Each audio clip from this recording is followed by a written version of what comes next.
Soy médico ginecobstetra con la subespecialidad en ginecología oncológica. Eh, También soy, bueno, soy alumno de pregrado de Villarreal y, bueno, posgrado ya en Cayetano Heredia. Entonces, el doctor Tello, que ha sido mi maestro en el Hipólito, bueno, me pidió que les, que les presente dos temas, ¿no? Netamente oncológicos, que son tema de mi especialidad, pues, ¿no? El cáncer de ovario y cáncer de mama. ¿Correcto? Son esos dos temas, ¿cierto?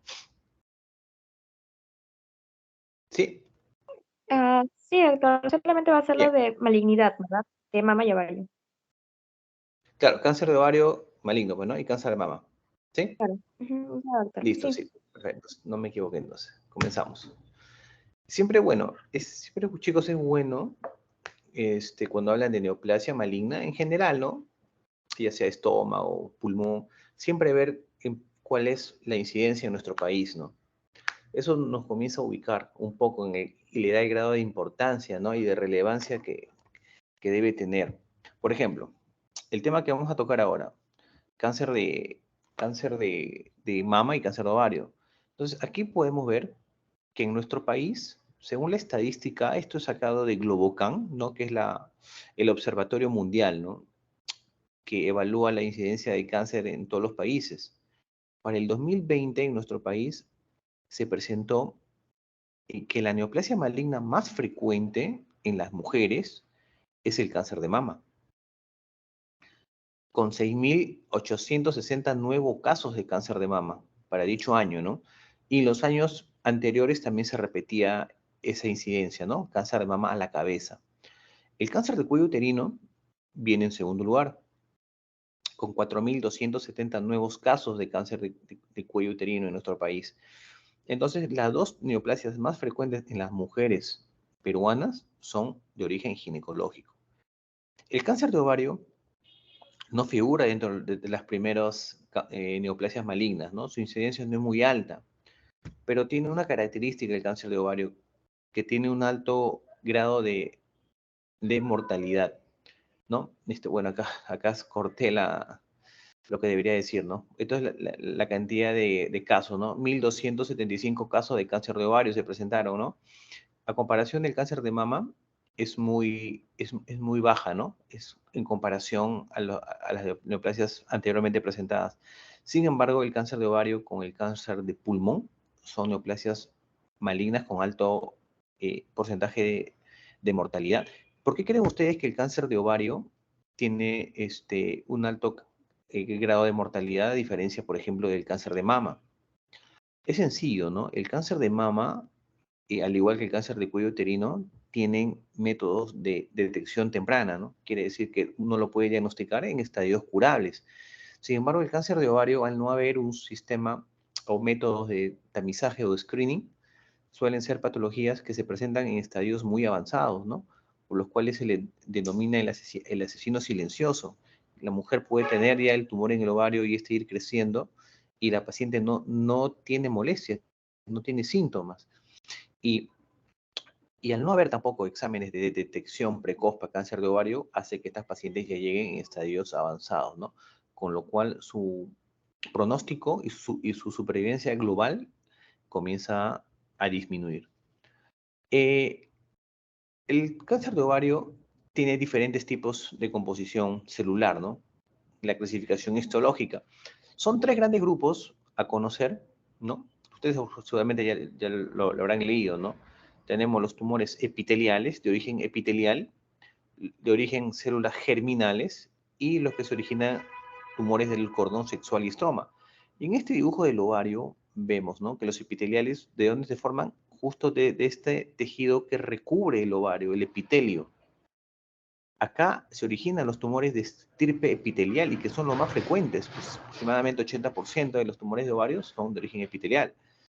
Y dentro de estos epiteliales tenemos a los serosos, que son los más frecuentes dentro de este subtipo, los mucinosos, que suelen ser tumoraciones gigantes, los tumores endometrioides y de células claras, que suelen tener como predecesor a la endometriosis, ¿no? Como una posible causa que origina esta neoplasia maligna. Ahora, a nivel de las células germinales, se originan este estirpe, tumores de las células germinales, ¿no? Acá tenemos el disgerminoma, los tumores del saco vitelino, el carcinoma embrionario, el coriocarcinoma no gestacional y el teratoma. El carcinoma es el cáncer ovárico más frecuente en las mujeres jóvenes. El teratoma es el tumor de ovario benigno más frecuente en las mujeres. Y todos estos son de estirpe celular germinales. Ahora, en el estroma del ovario, en este tejido no funcional, ¿no? El tejido de soporte, se originan los tumores del cordón sexual estroma. Acá tenemos a los tumores de las células de la granulosa. Acá tenemos células de la granulosa del adulto y juvenil. Los tecomas, los fibromas también están acá, los cuales forman la tríada del síndrome de Meigs, ¿no? Derrame pleural, ascitis y tumor ovárico. Células de Sertoli, las células de Sertoli-Leydig. Todos estos son tumoraciones malignas que se originan en los cordones sexuales y estroma. Esto desde el punto de vista histológico, pero cuando vamos ya a ver esta clasificación y comenzamos a analizar más profundamente sus mutaciones genéticas, su perfil inmunohistoquímico, vale decir, los receptores que presentan cada tumoración, vemos una serie de variantes, ¿no? Entre, por ejemplo, estos tumores que son de estirpe epitelial, hay variaciones. Este seroso de alto grado, que suelen ser los más agresivos, difiere mucho del seroso de bajo grado en cuanto al perfil inmunohistoquímico. Miren acá, el high Ki67 viene a ser el grado de proliferación celular. Mientras más alto es un Ki67, la neoplasia maligna es más agresiva. En cambio, acá vemos que los serosos de bajo grado tienen un bajo índice proliferativo. Por lo tanto, suelen tener mejor pronóstico. En cuanto a las mutaciones también, miren, la mutación BRCA1 y BRCA2, ¿no? Eso que todos hemos escuchado, que produce el cáncer de mama, es más frecuente encontrarlos en los tumores serosos de alto grado, a diferencia de los tumores serosos de bajo grado, en el cual son otras mutaciones no muy conocidas y que difieren de las mutaciones que se presentan en los serosos de alto grado. Igual sucede con los endometrioides, en el cual acá presentan positivo para receptores de estrógeno, y las mutaciones también, como ven, es a otro nivel de genes. Muy bien. Entonces, que quede claro que una cosa es la composición histológica de los tumores de ovario y otra cosa es su perfil inmunohistoquímico y de mutaciones genéticas, ¿no? Para ustedes es más importante conocer la clasificación histológica, ya que es esto lo que en pregrado tienen que conocer, ¿no? Lo otro ya es un poquito más profundo, pero siempre es bueno que ustedes también vayan conociendo estas diferencias, ¿no? Entonces, en porcentajes, los epiteliales de ovario, los serosos, más o menos 60% son tumores de estirpe epitelial seroso. En segundo lugar vienen los mucinosos. Tercer lugar, tumores de células claras. En cuarto lugar, eh, los endometrioides, ¿no? Y más abajo, otros tipos histológicos un poquito más raros, ¿no? Ahora, hay una nueva clasificación de los tumores de ovario que ya no toma en cuenta mucho el tipo histológico, como le mencionaba en la diapositiva anterior, sino las mutaciones genéticas y los receptores que expresan, de tal manera que esta nueva clasificación ya es molecular, ¿no? Entonces, esta clasificación molecular toma en cuenta simplemente dos grandes grupos. Ya no hablamos de serosos, ya no hablamos de endometrioides, ¿no? Perdón, de células germinales o de estroma y cordón sexual, simplemente tipo 1 y tipo 2. En el tipo 1 engloban los tumores que, entre comillas, tendrían un mejor pronóstico y un manejo más óptimo, mientras que los tipo 2 serían los tumores más agresivos, los que tienen un pronóstico más sombrío, ¿no? Dentro de los tipo 1 engloban los tumores seromucinosos, los carcinomas células claras, los carcinomas endometrioides. Y como ven acá, estas neoplasias malignas de ovario tienen patologías que preceden a la aparición de las neoplasias malignas. Por ejemplo, Los carcinomas endometrioides y los carcinomas de células claras, al igual que los seromucinosos, tendrían como patología preexistente la endometriosis, que como todos sabemos es una patología benigna, pero que podría degenerar en una de estas tres neoplasias malignas. Los tumores serosos de bajo grado se originarían en la trompa, ya no en el ovario, ¿no? O sea, cuando uno piensa cáncer de ovario, podría pensar que son lesiones que se originan en el ovario, pero actualmente sabemos que los tumores serosos, ¿no? de ovario no se originan en el ovario, sino en la trompa de falopio, a nivel de las células llamadas STIC, que vendrían a ser carcinoma intratubaríco seroso. Algo así como el NIC en el cáncer de cuello, en el cáncer de ovario seroso, serían las células STIC, y tendrían su origen en la trompa de falopio. Los carcinomas mucinosos se originarían en las células germinales. Los carcinomas mucinosos y los tumores de Brenner de las células transicionales similares a los que hay en la vejiga. Entonces, como vemos, esta clasificación ya nos da un poco qué lesiones podían preceder, ¿no? Preceder a la aparición de estas neoplasias malignas. Y las mutaciones que acá hay son distintas a las que aparecen en el tipo 2, en el cual se dice que se originan en las trompas de falopio y tendríamos al seroso de alto grado, el H es de high, aquí el L es de low, ¿no? Entonces el HG sería seroso de alto grado. Y acá se originarían estas neoplasias malignas muy agresivas, demasiado agresivas, con un manejo complicado debido a que son patologías con un alto índice de recurrencia post-tratamiento. Los carcinosarcomas de ovario, que también son neoplasias malignas muy agresivas, estarían dentro del tipo 2 y los carcinomas indiferenciados, también lesiones muy agresivas, que corresponderían al tipo 2. Aquí una de las diferencias de por qué se clasifican los tumores de ovario en tipo 1 y tipo 2.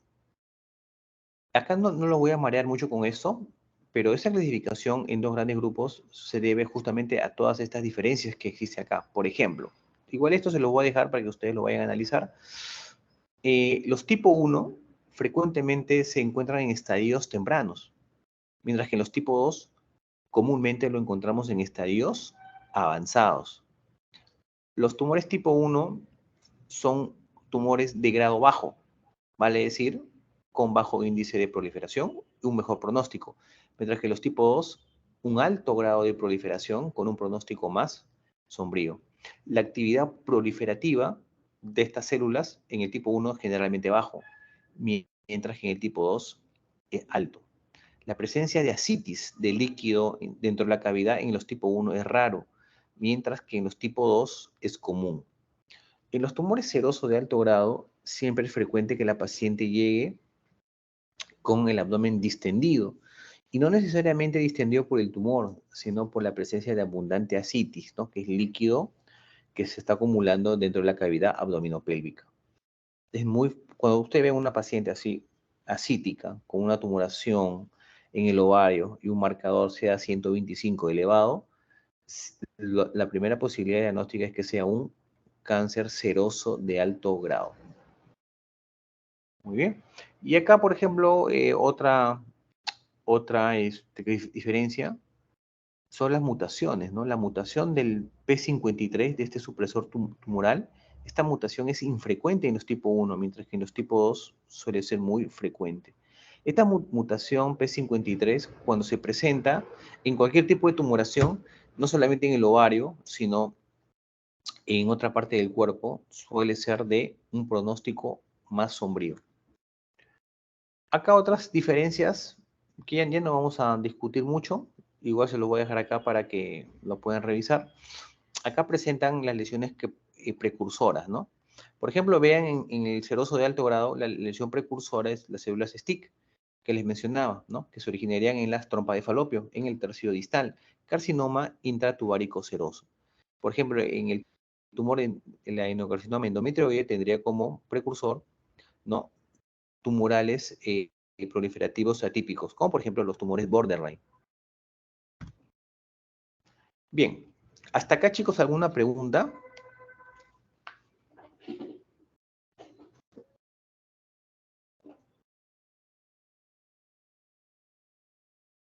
¿Me escucha?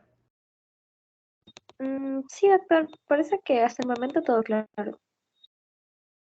Perfecto. Bien. Y ahora comencemos ya a bajarle un poquito el nivel. Vamos a hablar un poquito de cosas más comunes para ustedes, ¿no? Factores de riesgo y todo eso. Toda neoplasia maligna, mama, cuello, pulmón, estómago, colon, siempre hay factores de riesgo, ¿no? Ya conocidos, ¿no? En el caso de cáncer de ovario, ustedes ven un factor de riesgo importante, que es la mutación BRCA1 y BRCA2. Que no solamente esta mutación se va a presentar en los cánceres de ovario, sino también en el cáncer de mama, ¿no? ¿En qué también? También puede aparecer en otro tipo de neoplasias, ¿no? Cáncer de endometrio, por ejemplo. Pero es más frecuente relacionarlo con el tumor de cáncer de mama y cáncer de ovario por la frecuencia, ¿no? La edad avanzada, ya con una mujer, una persona en general, ya pasa los 50 años, ya de por sí esto es un factor de riesgo para muchas enfermedades cancerígenas, no solamente ovario, ¿no? Sino todas las que ustedes ya conocen. La menarquia temprana o la menopausia tardía, debido a que la mujer cuando inicia su primer menstruación a edad más temprana, ¿no? Menor de los 12 años, o lo termina posterior, en una edad más tardía, vale decir más de los 52 años, es mucho tiempo en el cual ella ha estado expuesta a los estrógenos. Por lo tanto, su posibilidad de hacer un cáncer de ovario se va incrementando. La nuliparidad. ¿Por qué la nuliparidad? Porque se dice que el cáncer de ovario, eh, al originarse en la trompa, estas células de la trompa saltarían al ovario, en la zona donde se libera el ovocito, ¿no? Lo que le llaman la ovulación incesante. Cuando la mujer ovula, generaría unos microtraumas a ese nivel y ahí es donde se asentarían estas células cancerígenas de la trompa. Por lo tanto, eh, la ovulación de por sí sería un factor de riesgo, ¿no? Para el cáncer de ovario. Muy bien. En cambio, las mujeres, por ejemplo, que salen embarazadas, que están gestando, tienen 9 meses de no ovular, ¿no? Entonces, de por sí esto sería como un factor protector. Entonces, las que tendrían un factor de riesgo son aquellas nulíparas, ¿no? Que nunca han salido embarazadas, ¿no?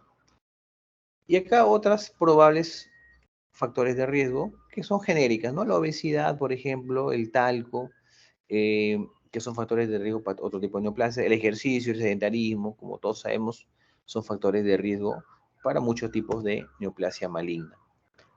En cuanto a los síntomas, cuando una paciente llega con cáncer de ovario, como les digo, un buen porcentaje llegan así, ¿no? Como se ve acá, esto lo que ve acá es el abdomen de una mujer, que está totalmente distendido y la mayoría de veces por líquido acítico.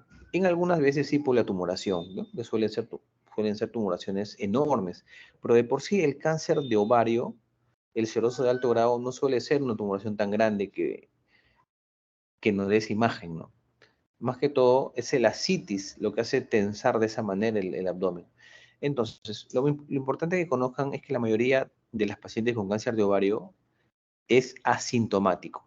El 75% se presenta sin molestias.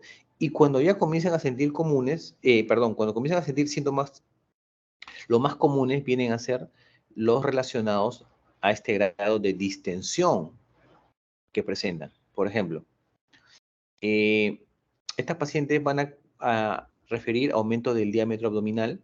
Los síntomas digestivos van a ser frecuentes, ¿no? Van a presentar náuseas, van a presentar pirosis, síntomas digestivos, pero no porque tengan un problema gástrico, sino básicamente por la tumoración o por este grado de distensión, la citis. Y los marcadores tumorales que nosotros solicitamos en los cánceres de ovario es el CA125, que es más específico para tumores epiteliales, mientras que el marcador tumoral alfa-fetoproteína es más específico para los tumores del saco vitelino, ¿no? Que pertenecen a las tumoraciones de células germinales.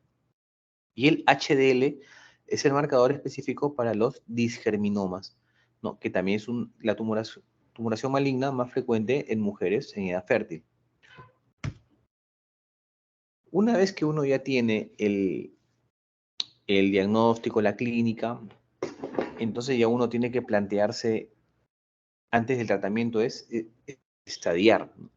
Llegar al estadio de la paciente, porque el factor de riesgo más importante para todo tipo de neoplasia es el estadio. Mientras el estadio está más avanzado, el pronóstico de la paciente se vuelve más sombrío. ¿Y cómo hago yo el estadiaje del cáncer de ovario? El estadiaje es básicamente quirúrgico. Con la tomografía, con la ecografía transvaginal y el examen clínico yo puedo tener una aproximación del estadio. Me voy aproximando, pero el diagnóstico definitivo del estadio yo ya lo realizo en el acto quirúrgico. No, el estadio del cáncer de ovario es netamente quirúrgico. Entonces, el estadio 1 en el cáncer de ovario clasificamos como estadio 1A cuando el tumor está limitado a un ovario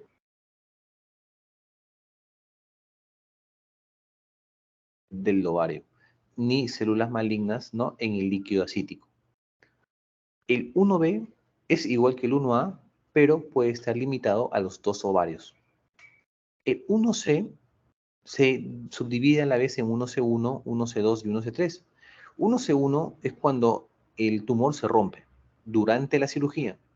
A veces por la tracción, el momento de jalar, se puede abrir la tumoración y su líquido se comienza a diseminar dentro de la cavidad. El 1C2 viene a ser cuando la ruptura de la cápsula se realiza antes de la cirugía o hay células tumorales en la superficie del ovario o de la trompa. Y el 1C3 es cuando no se rompe el ovario, perdón, no se rompe el tumor, pero hay células tumorales en el líquido asítico o en el lavado del líquido peritoneal se aprecian células malignas. Ese sería el estadio 1C3. Bien, hasta este estadio de acá, uno podría realizar una cirugía de estadiaje a la paciente. Del 2 en adelante ya se realiza la citorreducción, que lo vamos a explicar y lo vamos a diferenciar más adelante. El estadio 2 lo subdividimos en 2A y 2B. 2A es cuando ya hay implantes en el útero y en las trompas de falopio y ovario, o sea, la tumoración maligna del ovario ya se ha diseminado al útero. El 2B es cuando ya se ha extendido a otros tejidos pélvicos intraperitoneales. Por ejemplo, puede haber compromiso de vejiga, de recto, ¿no? Pero tejidos pélvicos intraperitoneales. El estadio 3 lo vamos a subclasificar en 3A1 y 3A2.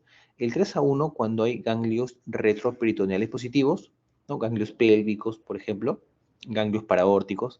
El 3A2 cuando la afectación y hay afectación del peritoneo extrapélvico, vale decir a nivel abdominal.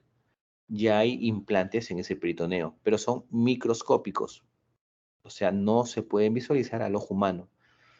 El 3B es cuando ya hay afectación extrapélvica macroscópica, que sí es visible, pero menor de 2 centímetros.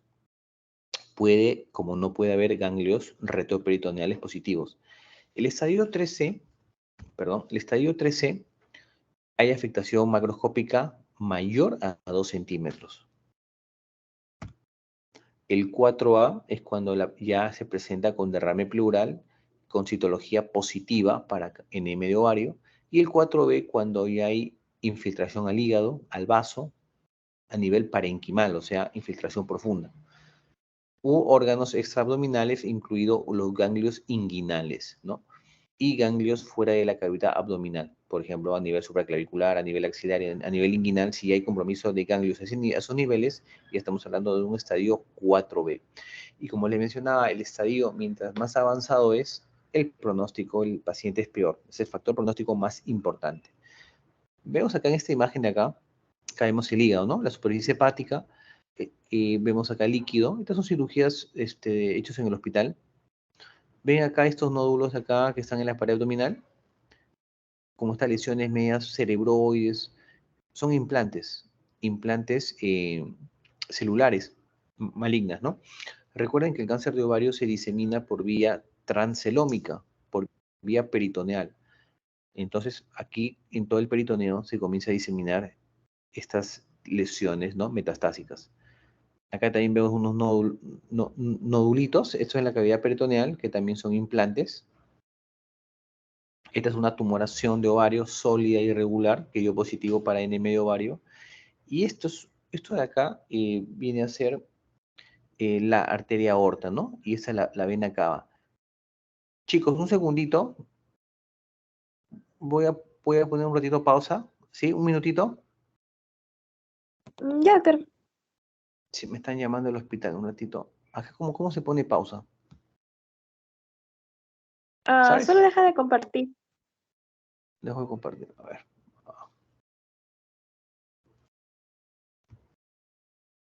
¿O es que usted quiere silenciarse? No, no.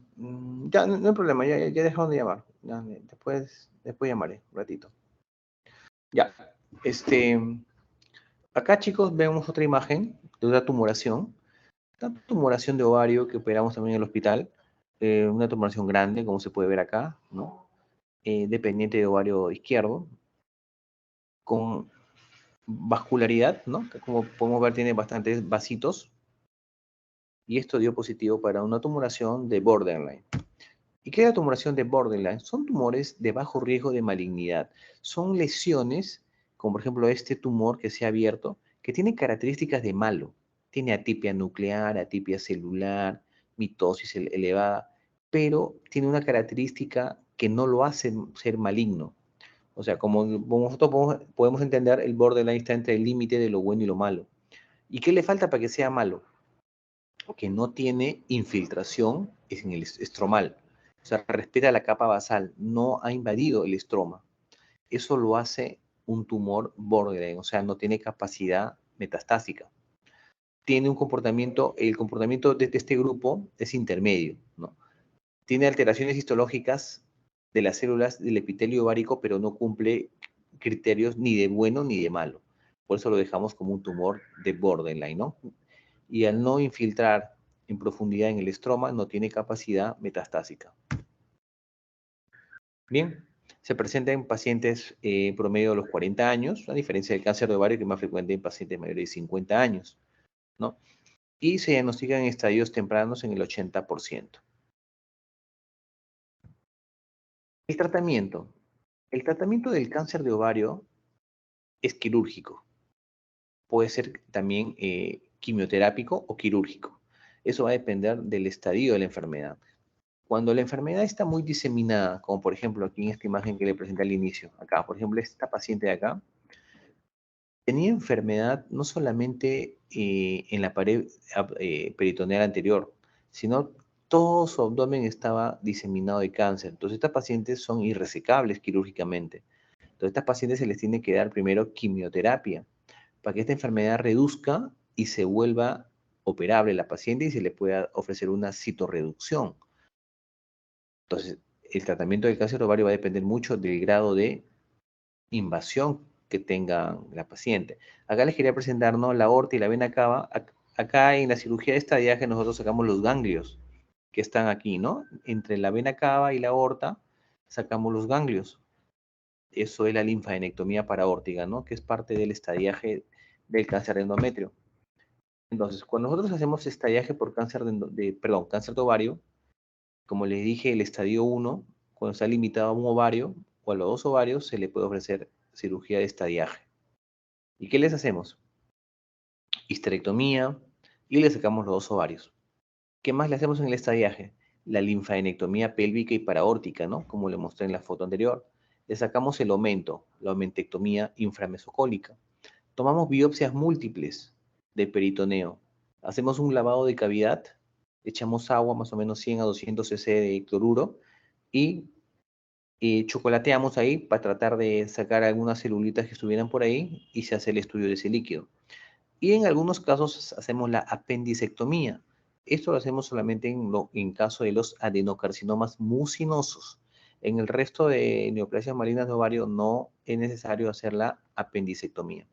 Entonces, estos, chicos, es parte de lo que se tiene que hacer en una cirugía de estadiaje, ¿no? Para cáncer de ovario en estadios 1. En estadios 2 en adelante, lo que hacemos es la citorreducción, lo cual se define como el máximo esfuerzo quirúrgico para resecar la enfermedad y dejar enfermedad menor de 1 centímetro. Entonces, abrimos la cavidad hacemos un corte grande y tratamos de sacar toda la enfermedad que hubiera acá adentro, tratando de dejar menos de 1 centímetro de enfermedad, lo cual se le conoce como citorreducción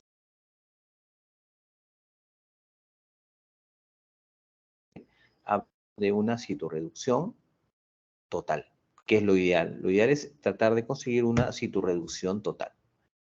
Muy bien. Entonces, chicos, para culminar la idea del tratamiento, cuando yo tengo una paciente con un tumor sospechoso de cáncer, lo que tengo que hacer es una laparotomía exploratoria.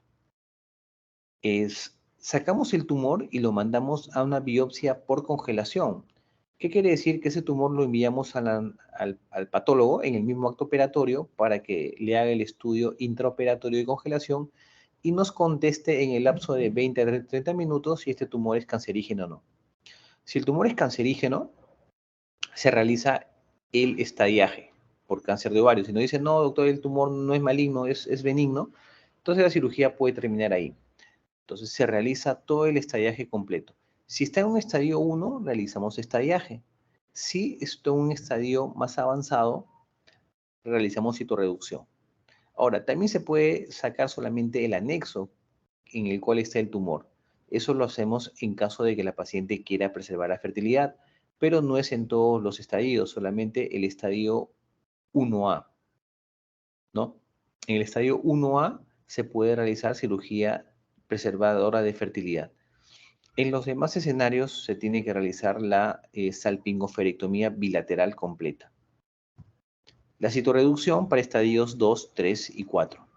Tratar de sacar, si es posible, toda la enfermedad macroscópica. De no ser posible sacar la enfermedad porque está muy diseminada, la paciente tiene que ir primero a quimioterapia, ¿no? Se le conoce como quimioterapia neoadyuvante, quiere decir quimioterapia antes de la cirugía, para hacer que el volumen de enfermedad reduzca y se pueda sacar toda la enfermedad consiguiendo una citorreducción óptima o una citorreducción total, con lo cual mejora el pronóstico de la paciente. Esto entonces lo que queremos llegar cuando tenemos una paciente con una enfermedad muy avanzada. Si no se puede sacar todo de inicio, le damos quimioterapia, 3 ciclos de quimioterapia, ¿no? Acá le dan carboplatino, tratamos de reevaluar con tomografías y si vemos que la enfermedad ha reducido, entramos a una citorreducción primaria de intervalo. Muy bien, y con eso mejoramos el diagnóstico de la paciente. Bien, chicos, hasta aquí una pregunta de cáncer de ovario. Doctor, al inicio usted había mencionado sobre el síndrome de May, me parece. ¿Eso Sí, está asociado a la, o sea, la patología maligna de ovario, o sea, cáncer? O... ya, buena pregunta. El síndrome de Meigs es una triada. Tumor de ovario, sólido, ascitis y derrame pleural, casi siempre del lado derecho. Entonces, el síndrome de Meigs es básicamente de una patología benigna. La tumoración que se presenta ahí, si bien es cierto, es de origen estromal, de los cordones sexuales o estroma, y siempre es un fibroma, un tecoma, pero es benigno, no es maligno. Tiene el comportamiento de maligno ya que la paciente viene con ascitis y de repente uno puede pensar que es un seroso de alto grado, ¿no? Porque los serosos de alto grado se presentan con ascitis. Pero al sacar la tumoración y mandarlo al estudio del patólogo, no dice una tumoración sólida, que parece un mioma, son los famosos fibromas, ¿no? Que te producen el síndrome de Meigs, ¿no? Que es una triada, pero por un origen benigno. Sí. Ajá, gracias, doctor. Otra pregunta, chicos.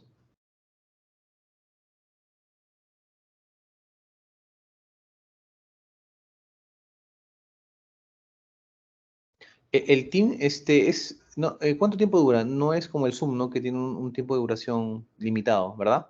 No, no, no, doctor, Ya. es ilimitado. Chicos, deme 10 minutitos, voy a llamar, me han llamado al hospital y continuamos con cáncer de mama, ¿sí? De Sí, paso doctor, van está bien. pensando en algunas preguntas que quieren hacer. Ya, doctor, gracias.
yo subí, ganamos 5-4. Pero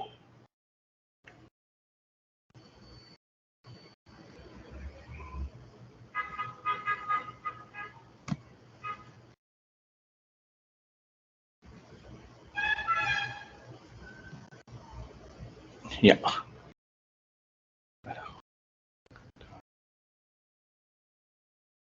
Hola. Sí, doctor, la escuchamos. También se ve su Ya. pantalla. Perfecto, comenzamos. Listo. Bueno, ¿alguna pregunta de ovario? Ya de repente han estado analizando un poco para pasar acá a mama. Parece que no hay más preguntas, doctor. Bien, entonces vamos a pasar acá a mama, que es la neoplasia más frecuente en las mujeres a nivel mundial y en nuestro país. La glándula mamaria lo dividimos en cuatro cuadrantes. El cuadrante superexterno, que es este que se prolonga hasta la región axilar, es la zona donde se encuentra mayor tejido fibroglandular. Por lo tanto, es la zona donde aparece con mayor frecuencia el cáncer de mama. La glándula mamaria consta de aproximadamente 20 lóbulos, cada glándula. Se estimula tanto por el estrógeno como por la progesterona. El estrógeno favorece el crecimiento de los conductos, de los ductos mamarios, mientras que la progesterona tiene más una función a nivel de los alvéolos, de crecimiento alveolar. Por eso que las mujeres cuando días antes de su periodo sienten un hinchazón en las mamas porque también la progesterona actúa a nivel del estroma mamario reteniendo líquido. Entonces,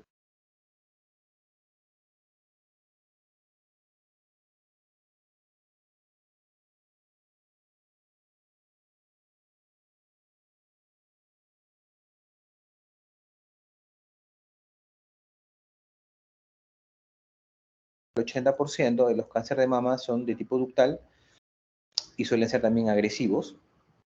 El lobuliar, en segundo lugar, 10% son de tipo lobuliar, que tiene como característica importante que suele ser una neoplasia maligna que suele ser bilateral en ambas mamas. Hasta un 20% de los casos, cuando es lobuliar, en la mama izquierda, por ejemplo, tendrías que evaluar bien la mama derecha porque también puede presentarse bilateralmente. Los tubulares, los mucinosos, suelen ser entidades histológicas de buen pronóstico, a diferencia del ductal y el lobuliar. Los carcinomas papilares también tienden a ser de mejor pronóstico, son los de menor frecuencia, ¿no? Y los carcinomas metaplásicos, que si bien es cierto son muy raros, también suelen ser agresivos, tumoraciones agresivas. Factores de riesgo. Al igual que el cáncer de ovario, encontramos acá un factor en común, que es la mutación de los genes BRCA1 y BRCA2. Cuando se presenta esta mutación, la posibilidad de que la paciente presente cáncer de mama es cerca del 70-80%. O sea, de 100 pacientes con esta mutación BRCA1 y BRCA2, el 80 de estas 100 mujeres van a hacer cáncer de mama. Y cuando aparece el cáncer de mama en estas pacientes con estas mutaciones, suele ser pacientes jóvenes, menos de 40 años. La historia familiar de cáncer de mama o cáncer de ovario también es un factor de riesgo importante, sobre todo si son familiares de primer grado. Y mientras mayores son la cantidad de familiares de primer grado, es mayor la posibilidad que esta paciente tenga un cáncer de mama. Pacientes que han recibido radioterapia torácica por algún motivo, sobre todo en edades jóvenes, antes de los 30 años, también son un factor de riesgo para el cáncer de mama. Y lo mismo de los factores hormonales, ¿no? La influencia hormonal. Cuando tuvo una menarquia temprana, una menopausia tardía, al igual que el SIDA de ovario. Cuando el primer embarazo se postergó hasta pasados los 30 años, también es un factor importante, ¿no? Para el cáncer de mama. La terapia hormonal, ¿no? Las hormonas, cuando una mujer ingiere hormonas por largo tiempo, más de 5 años, ya se convierte en un factor de riesgo. Y por lo demás, conocido los otros factores que son comunes para otros tipos de neoplasia, la obesidad, el alcohol, el tabaquismo y la vida sedentaria, ¿no? La edad también es un factor de riesgo importante. Mayor a los 50 años, el cáncer de mama suele ya aparecer con mayor frecuencia. El sexo, ¿Por qué se dice el sexo? Porque el cáncer de mama no es solamente en las mujeres, también puede aparecer en los hombres. Aunque es raro la presencia de cáncer de mama en varón, sin embargo, sí es posible que un hombre tenga cáncer de mama, sobre todo en pacientes con mutaciones BRCA1, BRCA2 o pacientes con ginecomastia o síndrome de Klinefelter suelen ser factores de riesgo para cáncer de mama en varón. La raza blanca, la talla alta, lesiones proliferativas con atipia, como las hiperplasias ductales atípicas, también pueden ser factores de riesgo para cáncer de mama. Y tener una mama densa. Por ejemplo, ven esta mamografía, es una mamografía bilateral, mama derecha, mama izquierda. Cuando una mama es densa, suele verse mayor cantidad de tejido blanco, porque el tejido blanco es el tejido fibroglandular. La grasa en la mama se ve de color negro. Mientras más sea el tejido blanco o fibroglandular, se considera que es una mama densa. Y eso también está establecido como un factor de riesgo para cáncer de mama. En cuanto a la sintomatología, la mayoría de mujeres con mayor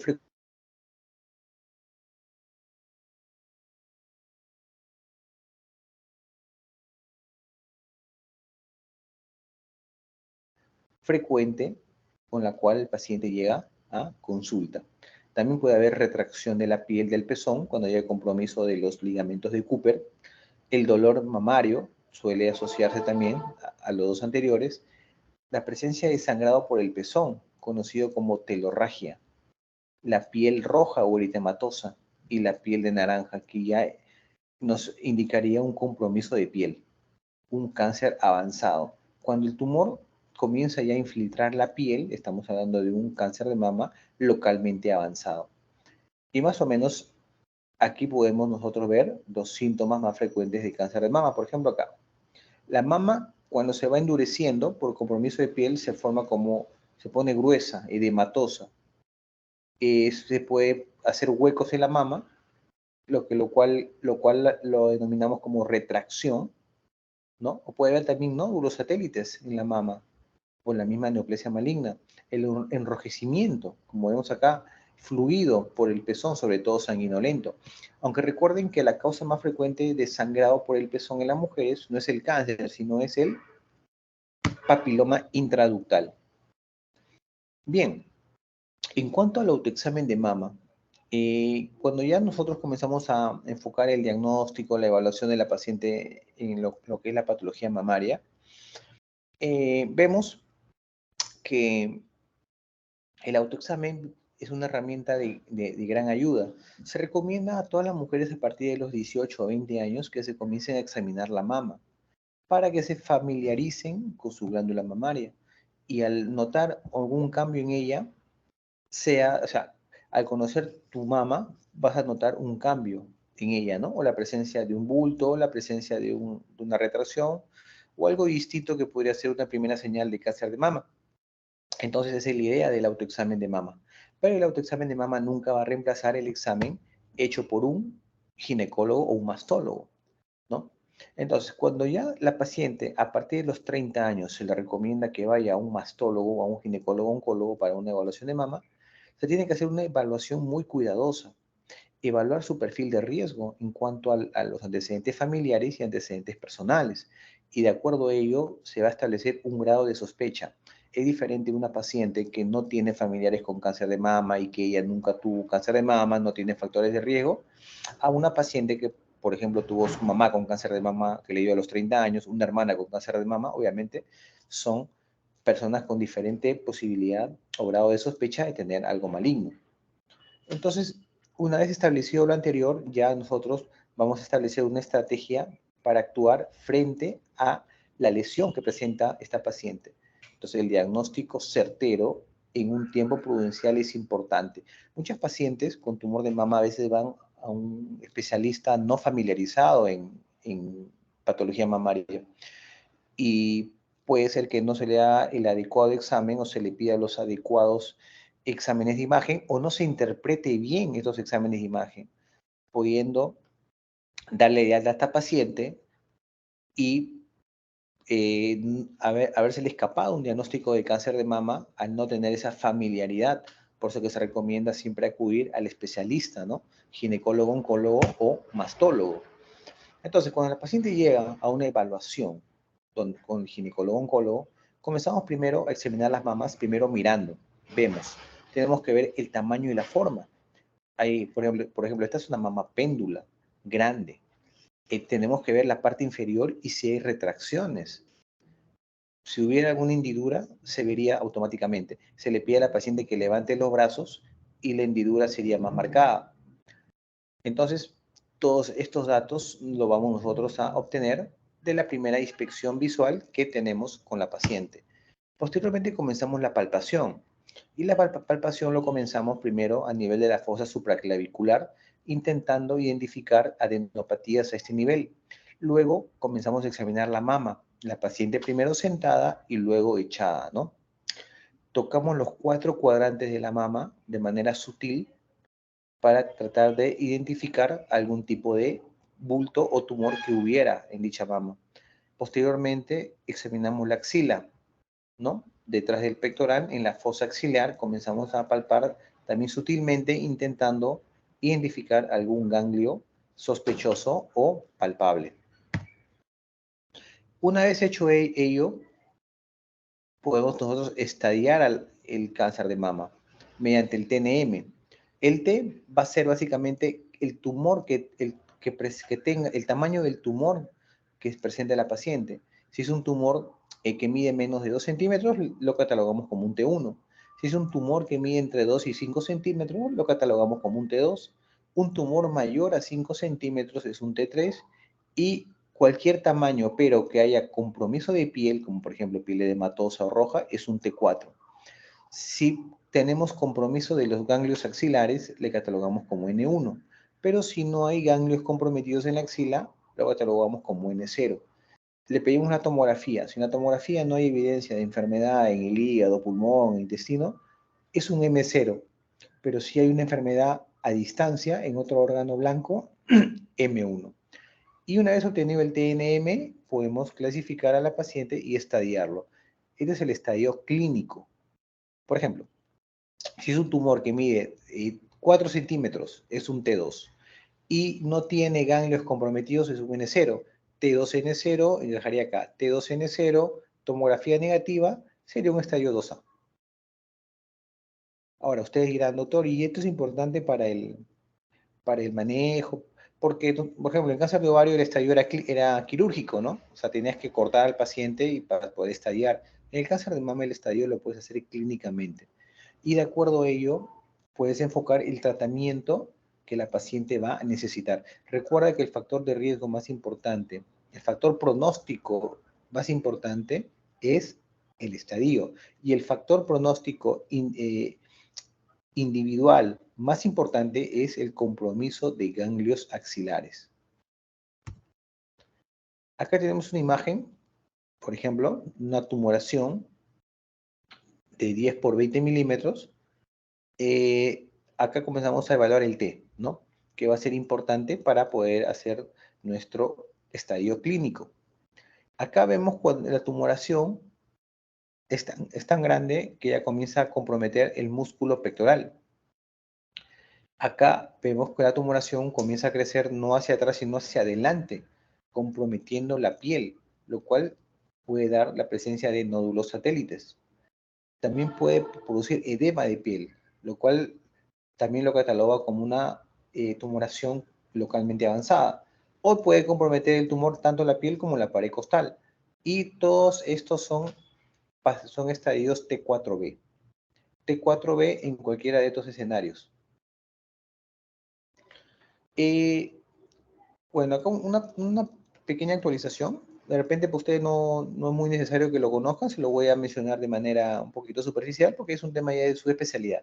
Pero la octava edición de cómo se debe hacer el estadiaje del cáncer de mama de la AJCC nos menciona unos cambios que nosotros tenemos que tener en cuenta. O sea, anteriormente, hasta antes del 2017, nosotros hacíamos el estadio anatómico del cáncer de mama, como les mencioné hace ratito, ¿no? TNM. Pero en la octava edición dijeron, bueno, podemos utilizar otras herramientas para tener un diagnóstico más preciso. Y no solamente obtener un grupo de estadio anatómico, sino también podemos obtener grupos de estadio pronóstico, tanto grupos de estadio clínico como grupos de pronóstico patológico. Y aquí ya no solamente toman en cuenta el TNM, sino también toman en cuenta si el tumor tiene receptores de estrógeno positivo, receptor de progesterona positivo, toman en cuenta el grado de diferenciación celular de la tumoración, así como las plataformas genómicas, ¿no? Estas plataformas genómicas que se usan en cáncer de mama nos ayudan a predecir si esta paciente con cáncer de mama debería recibir quimioterapia o no. Entonces, con todos esos datos, nosotros podemos obtener grupos de estadio pronóstico patológico y grupos de estadio clínico.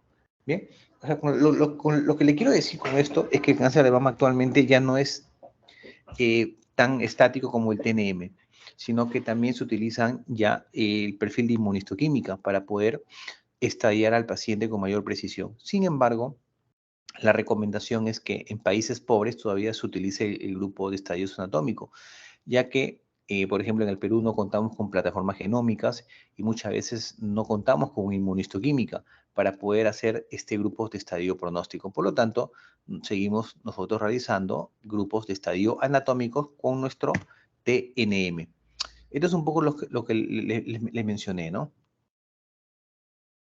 Bien, ¿qué técnicas de imágenes nosotros vamos a utilizar para el diagnóstico del cáncer de mama? La mamografía.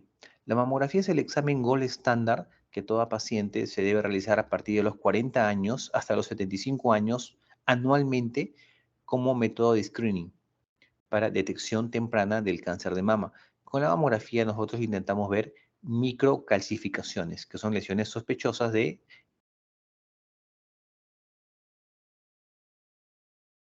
vendría a ser una mamografía, pero en 3D, con una reconstrucción tridimensional de la glándula mamaria, pudiendo ver lesiones más finas que de repente en la mamografía digital pudieran pasar desapercibidas. Si la mujer es joven, tiene menos de 40 años, es mejor hacerse la ecografía de mama. Y en pacientes que tienen mutaciones BRCA1, BRCA2, que tienen prótesis mamarias o que han recibido quimioterapia, la resonancia magnética sería de gran ayuda. Pero ojo que la resonancia magnética no es que se pida de inicio. De inicio pedimos mamografía y ecografía. Los dos son los exámenes de screening por excelencia, gold estándar. La resonancia tiene solamente indicaciones precisas, no se pide de manera sistemática. Acá, por ejemplo, las microcalcificaciones pueden aparecer agrupadas, como vemos acá, pueden aparecer en una región de la mama o pueden aparecer difusas en toda la mama o en un segmento de la mama o en una línea. Las que son sospechosas son las agrupadas o las que aparecen en un lóbulo o en un segmento. Cuando las microcalcificaciones suelen ser grandes y suelen ser difusas, casi siempre son lesiones benignas, pero cuando se agrupan en una pequeña parte de la mama y suelen ser pequeñísimas, suelen ser las de alta sospecha, como por ejemplo acá. Acá vemos unas microcalcificaciones pleomórficas ubicadas en una parte de la glándula mamaria. Estas son lesiones con alta sospecha de neoplasia maligna. En cambio acá, por ejemplo, estas son microcalcificaciones grandes, gruesas, que se le llama como popcorn, ¿no? Como estas canchitas. Y suele ser un fibroadenoma con áreas calcificadas, lo cual sería algo benigno. Acá, por ejemplo, acá vemos con unas culebritas, ¿no? Que son microcalcificaciones intravasculares. O sea, estos son vasos sanguíneos que por dentro tienen calcificación, que también suelen ser lesiones benignas. Es importante, por ejemplo, identificar este tipo de lesiones, ¿no? Que son las agrupadas pleomórficas, que son micros con alto riesgo de ser malignos. Por ejemplo, esta de acá viene a ser un BIRAT4, que son calcificaciones pleomórficas, ¿no? Acá serían calcificaciones toscas heterogéneas. Las microcalcificaciones lineales o ramificadas también son lesiones con un BIRAT5. Esto del BIRAT es una descripción que se realiza en las imágenes, que nos ayudan a poder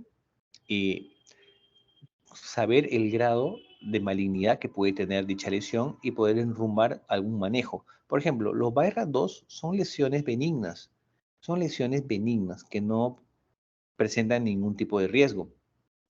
Una paciente con un BAIRA2 en la ecografía o en la mamografía pasaría a un control anual. Los BAIRA3 son lesiones que probablemente sean benignas, pero se sugiere un control a los 6 meses. Del BAIRAT4 al BAIRAT5 son lesiones de alta sospecha, lo cual te obliga a tomar biopsia. La biopsia de las lesiones de mama se realiza del BAIRAT4 en adelante.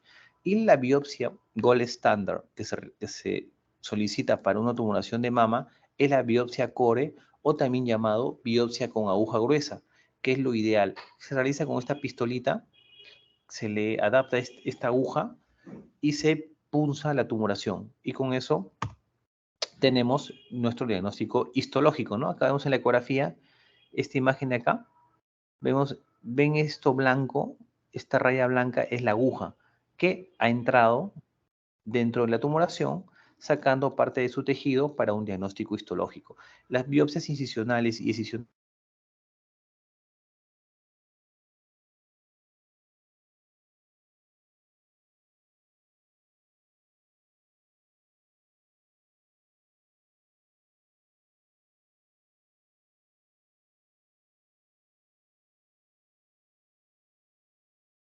química, saber si es un luminal A, es un luminal B, es un HER2 o es un triple negativo.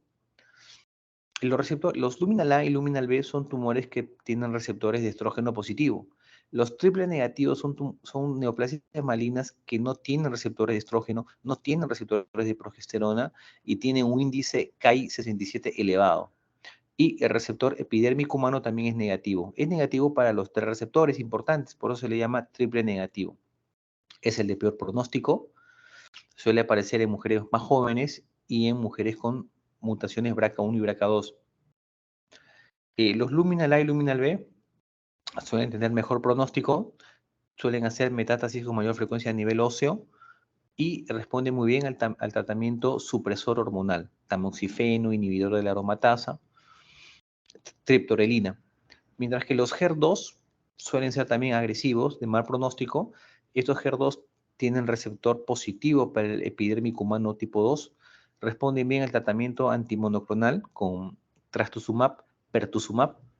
El triple negativo, al no tener receptores de ningún tipo, no hay un tratamiento exclusivo para ellos, por los cuales se le da la quimioterapia estándar, carboplatino con paclitaxel. Bien, el ganglio centinela en el cáncer de mama. El tumor de mama puede aparecer en cualquier cuadrante. Recuerden que en el 50% de los casos aparece en el cuadrante supero externo, ¿sí? Y el tumor va a tener como primera estación de diseminación la axila. Por lo tanto, el ganglio centinela se define como el primer ganglio que recibe el drenaje linfático de dicha zona tumoral. Es el primer ganglio que recibe su drenaje linfático. O sea, cuando este se disemina, el primer lugar donde se va a diseminar es este ganglio. Eso es lo que llamamos el ganglio centinela.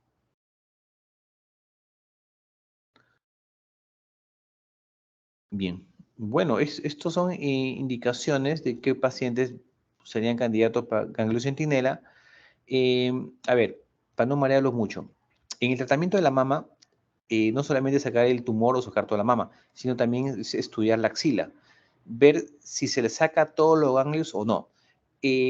Cuando yo saco todos los ganglios de la axila, que son aproximadamente 30, se le conoce como disección radical de axila.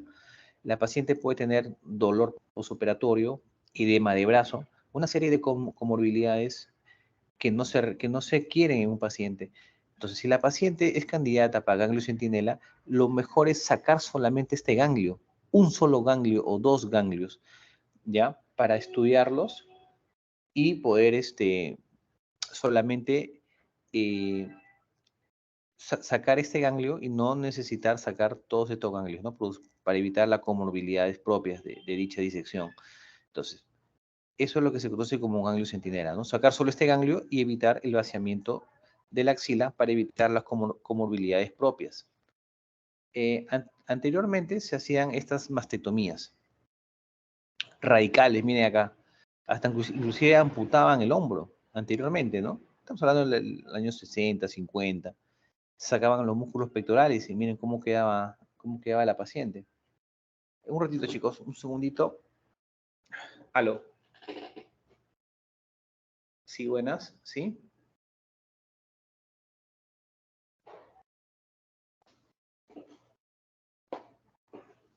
Ya.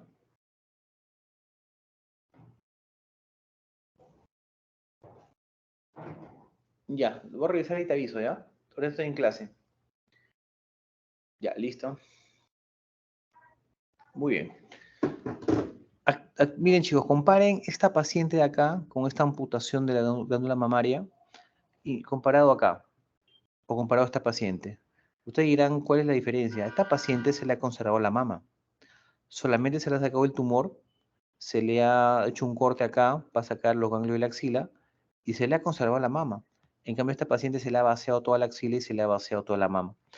Antiguamente no se hacía cirugías conservadoras de mama porque se creía que el tumor de mama se diseminaba locorregionalmente y se tenía que ser muy radical a este nivel. Actualmente se sabe que el cáncer de mama de inicio es metastásico y de nada sirve sacar todo esto, ¿no? Sí va a haber células en otra parte del cuerpo, por lo que actualmente con el advenimiento de la radioterapia y la quimioterapia, las pacientes pueden conservar la mama, como en estos casos, y solamente sacar la tumoración, recibir radioterapia y tienen un pronóstico similar a que le hicieras todo esto. Lo mismo, va a vivir la misma cantidad de años, va a tener la misma posibilidad de que la enfermedad vuelva a esta paciente, con la diferencia que esta paciente estéticamente va a tener un resultado mejor, menor comorbilidad, a diferencia de estos pacientes, ¿no? Entonces, ¿cómo es el tratamiento del cáncer de mama? Eh, si la tumoración mide menos de 4 centímetros y no hay compromiso axilar, ¿y cómo se ve el compromiso axilar, doctor? Con la ecografía. Si la ecografía me dice los ganglios están normales y el tumor es menos de 4 centímetros, esta paciente es candidata a lumpectomía. Quiere decir, solo saco el tumor, nada más. Y al no haber compromiso axilar evidente, esta paciente es candidata para solamente sacarle el ganglio centinela. Pero ojo que estas pacientes que son sometidas a cirugía conservadora de mama tienen que recibir siempre posteriormente radioterapia. Ahora, si el tumor mide menos de 4 centímetros, pero sí se ve compromiso de los ganglios axilares en la ecografía, se conserva la mama, pero tenemos que vaciarle todos los ganglios de la axila. Cuando ya hay evidencia de un compromiso axilar, ya no se puede hacer centinela, se tiene que hacer vaciamiento axilar. Si el tumor mide más de 4 centímetros y a su vez hay compromiso axilar, ya le realizamos mastectomía radical tipo Madden. Quiere decir, sacamos la mama y sacamos los ganglios axilares ipsilaterales. Muy bien. Ahora, en los pacientes que son triple negativo o HER2 positivo en la inmunistoquímica,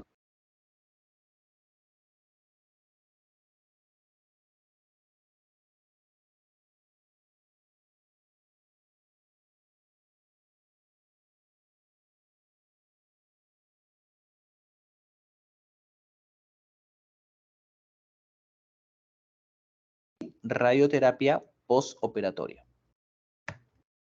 Muy bien, Doctor, chicos. disculpe. Sí, Justamente esta diapositiva, desde que empezó con tratamiento de esta última recién, es que no se la escuchó. Ahora ha sido un minuto. No sé si podría repetirlo, por favor. ¿esta de acá? Sí, esta ¿Esta? diapositiva nada más. Sí. Ya. Ahora sí me escuchan, ¿no? Sí, se la escucha bien. Ya. Sí, en los tumores que tienen un perfil molecular triple negativo o son HER2 positivo, o sea, excluyendo los luminal, y si el tumor mide más de 2 centímetros, estos pacientes se benefician primero de recibir quimioterapia. No se les opera de inicio, sino se les da quimioterapia en adyuvante, porque son tumores altamente agresivos, por lo cual se tiene que actuar agresivamente con quimioterapia.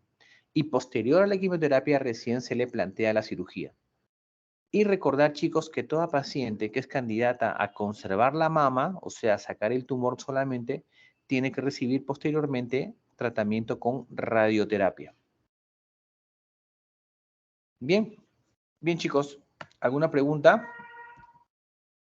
Eso es otro tema. Acá. ¿Alguna pregunta de cáncer de mama? Sí, doctor. Bueno, yo he escuchado popularmente, no es que haya revisado específicamente sobre ese punto, pero he escuchado que cuando hay cáncer de una mama, se comenta que también, si es una mastectomía radical, supongamos, también debe hacerse de la otra mama. ¿Eso tiene algún sustento? Ya, es falso. Tienes un cáncer de mama izquierdo, y así le saques la mama o le conserves, y la posibilidad que tenga cáncer en la otra mama, siempre va a haber posibilidad de que recurra en la misma mama o en la otra mama. Pero, o sea, si tú tienes el tumor en la mama izquierda, tienes tu diagnóstico y todo, y la mama derecha, le has hecho la ecografía, mamografía, y no hay evidencia de que haya cáncer en la otra mama, no justifica hacerle una mastectomía, salvo que la paciente tenga mutación BRCA1 o BRCA2. En ese caso sí se hace la mastectomía profiláctica, pero no es que si una paciente tiene cáncer de mama izquierda, tengo que sacarle las dos mamas, no, eso es recontra falso. Solamente está validado sacar las dos mamas en pacientes con mutaciones BRCA, ¿no? Por el riesgo de cáncer de mama en el tiempo, ¿no? Que es cerca del 80%. Gracias, doctor. Otra pregunta, chicos.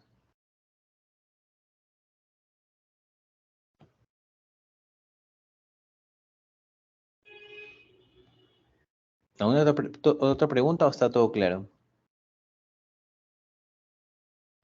¿Ustedes, chicos, en qué año están? En sexto, doctor. Sexto, perfecto. Bueno, ya pues chicos, en todo caso quizás nos veamos más adelante, quizás les enseñe más adelante, está por verse aún, y ahí podemos seguir conversando de estos temas de ginecología oncológica. ¿Sí? Si no hay más preguntas, chicos, ya daría por finalizado la exposición. ¿Sí? ¿Puede ser? Sí, doctor. No, parece que ni más preguntas. Ha estado clara la explicación.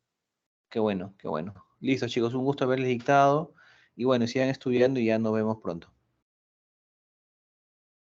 Muchas gracias a usted, doctor, por la disponibilidad. Buenas tardes.